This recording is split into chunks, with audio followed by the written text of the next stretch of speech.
La revue de presse. Bonjour et bienvenue dans votre revue de la presse de ce vendredi 25 mars 2016.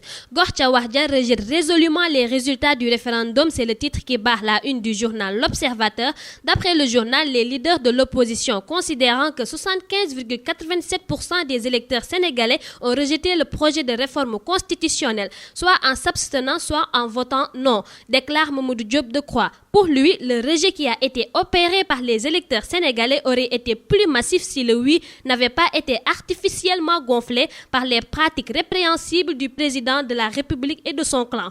Le journal populaire revient sur le même sujet et titre à sa une « Gorcha Wahdia rejette les résultats et accuse le pouvoir d'achat de conscience ». Le populaire indique que les leaders du Front du Non ne décollèrent toujours pas. Après la victoire du oui, les résultats issus du scrutin, Decroix et compagnie ont décidé d'aller se plaindre auprès de la Banque mondiale du FMI. Renchérit le journal Enquête qui nous fait savoir que l'opposition continue de contester les élections du référendum du 20 mars 2016.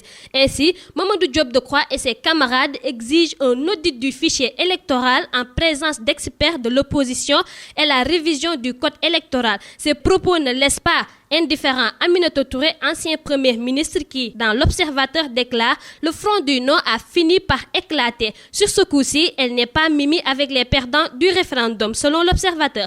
Aïssata Tall, dans le journal La Tribune, déclare que Macky Sall n'a pas à sautiller. Pour la maîtresse de Podor, il n'y a pas de quoi s'autoglorifier dans la mesure où le taux d'abstention a été très élevé et que plus de 200 000 cartes d'électeurs n'ont pas été distribuées à cause d'une panne de machine. Politique toujours, Maître Ousmane Ngom crée libéral Tchakanam. Selon le journal Le Populaire, après avoir démissionné de son poste de député du PDS à l'Assemblée nationale, Oussou Bébé a créé hier, jeudi 24 mars 2016, un mouvement politique national dénommé libéral Tchakanam. Selon lui, ce mouvement qui entend mener ses activités sur l'ensemble du territoire national est composé de libéraux, de démocrates et de patriotes d'horizons divers qui entend participer activement du développement et de l'émergence du Sénégal. La Tribune titre à sa une « Mamour Cissé refuse le poste d'Ousmane Ngom ». Selon le journal, Mamour Cissé, qui devrait siéger à l'Assemblée nationale en remplacement de Maître Ousmane Ngom, n'en veut pas. Sur ce point, Mayoro Faye, membre du comité directeur du PDS, pense qu'à travers cette décision,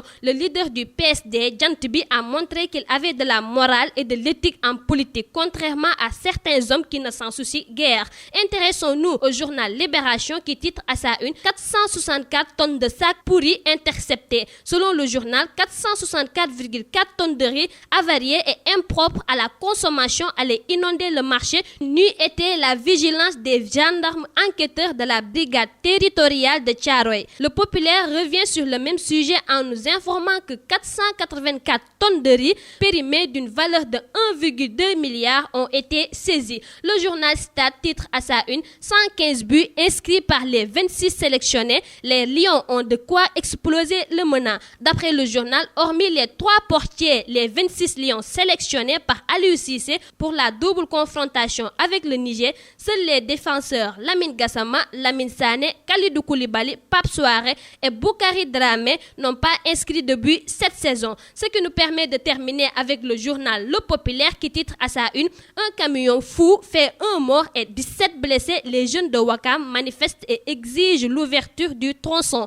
Selon le journal, un camion fou provenant des Mamelles et qui avait emprunté la descente menant à l'école El Hadj Mamadou Ndiaye a violemment percuté un car Ndiaga Ndiaye. Le bilan fait état de 17 blessés, dont 4 très graves. Parmi ces derniers, une dame a finalement succombé à ses blessures. Voilà, c'était tout pour votre revue de la presse de ce jour et bonne lecture à tous.